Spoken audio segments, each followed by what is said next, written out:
Hola profe, mi nombre es Juan Ochoa y voy a hablar sobre la vigilancia epidemiológica, que incluye lo que son importancias, tipos y objetivos, y también hablaré sobre la ficha epidemiológica.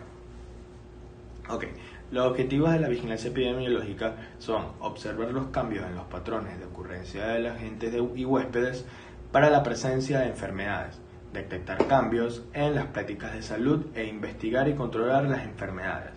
Y para que la vigilancia epidemiológica sea útil y efectiva, debe cumplir con una serie de atributos que vendrían siendo: primero, la información debe recogerse de forma sistemática y la vigilancia de los problemas prioritarios debe ser permanente a lo largo del tiempo. Segundo, la información debe ser específica y selectiva y tan solo se debe recogerse aquella que sea útil. El exceso de información puede ser tan perjudicial como la carencia de la misma. Tercero, la información recogida va a estar vinculada a actuaciones de prevención y control. Es lo que se conoce como la información para la acción. Cuarto, la información recogida debe tener una referencia de una población. El objetivo es conocer lo que está ocurriendo en la población bajo vigilancia. Y por último, la vigilancia es una función de Estado generalmente respaldada por leyes u otro tipo de normativas. Ok, la vigilancia pasiva viene siendo que el especialista no ejecuta personalmente la acción para obtener la información. Estas se obtienen directamente de los registros ya establecidos. Las fuentes más comunes donde se encuentran estos datos vienen siendo anuarios estadísticos, anuarios de estadísticas vitales, historias clínicas e informes de consultas externas, registros de enfermedades, entre otros. La vigilancia activa es que el especialista ejecuta personalmente la búsqueda de la información específica del objetivo de la vigilancia, independientemente de que el enfermo o la persona que acude al servicio se anote o registre el dato rutinariamente. La vigilancia especializada o centinela es la vigilancia que se realiza a un problema de salud en particular debido a compromisos internacionales o prioridades nacionales, campañas de radiación, enfermedades transmisibles, de notificación individual, etc. Este tipo de vigilancia puede utilizar elementos de la vigilancia tanto pasiva y la activa y se caracteriza por una detección inmediata de acción y prevención específica. Ahora, los problemas de salud donde se aplican sistemas de vigilancia especializada pueden ser como enfermedades de transmisión digestiva, como la shigellosis, salmonelosis y el cólera. Enfermedades prevenibles por vacunas, sarampión, rubiola, parotiditis y poliomielitis.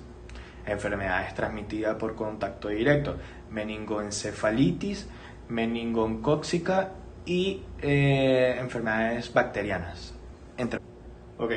Los propósitos de los sistemas de vigilancia epidemiológica son detección y control de brotes o epidemias, detección de sucesos nuevos o desconocidos, no esperados, anticipados a situaciones emergentes, determinación de la causa natural de la enfermedad, que es evaluar la incidencia, prevalencia geográfica y estacional de las enfermedades, y permite evaluar las medidas de control y acciones de promoción y prevención.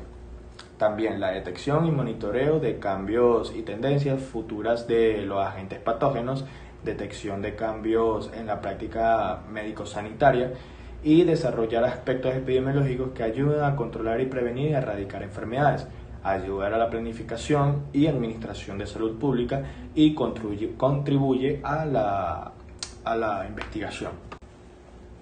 Los componentes o elementos de un sistema de vigilancia de entrada es recolección de datos, procesamiento, análisis e interpretación, salidas, propuesta y ejecución de las acciones, retroalimentación, que es la evaluación de los resultados y del sistema, pasos para diseñar un sistema de vigilancia, definición e importancia del problema de salud e enfermedad vigilar también. Los objetivos son observar los cambios en los patrones de ocurrencia de los agentes y huéspedes para la presencia de enfermedades y también detectar cambios en la salud e investigar y controlar las enfermedades. Ahora voy con la importancia. Estos permiten conocer la situación de los problemas de salud de forma más integrada, con un mayor de análisis y utilización de la información. Y además, previenen y actúan con más precisión y efectividad en las acciones que se aplican frente a brotes epidémicos y episódicos. La importancia radica en que la información recaudada por la vigilancia epidemiológica se consolida año a año en anuarios de información que sirven para desarrollar modelos estadísticos y para presidir la factibilidad de las políticas propuestas para la erradicación de las enfermedades. Los objetivos son observar los cambios en los patrones de ocurrencia de los agentes y huéspedes para la presencia de enfermedades, y también detectar cambios en la salud e investigar y controlar las enfermedades. Ahora bien, para culminar, hablaré de la ficha epidemiológica, el documento que debe contener todos los datos epidemiológicos relacionados con lo más importante de los factores que intervienen en la propagación de la enfermedad.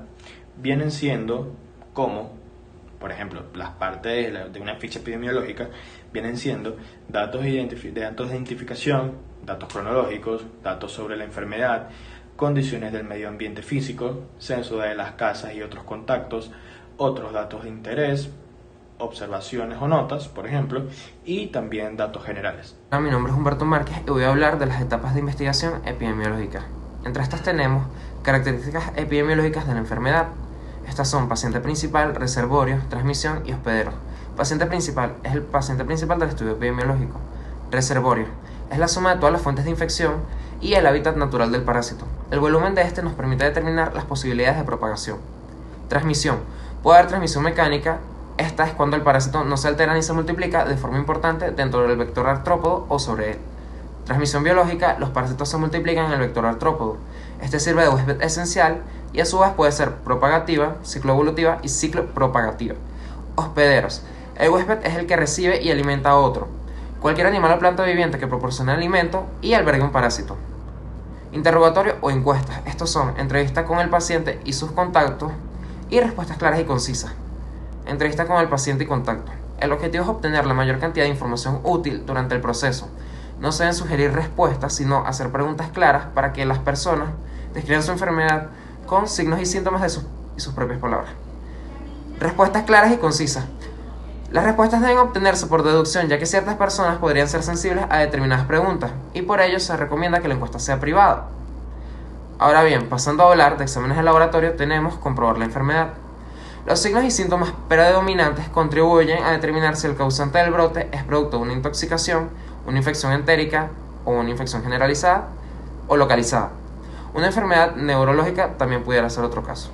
Por lo tanto, además de la utilidad para indicar los exámenes, se debe enviar esta información al laboratorio. El análisis porcentual de los síntomas y signos determina la mayor frecuencia y sirve para determinar el caso de ETA en el brote. Exámenes de agua, alimentos y servicios.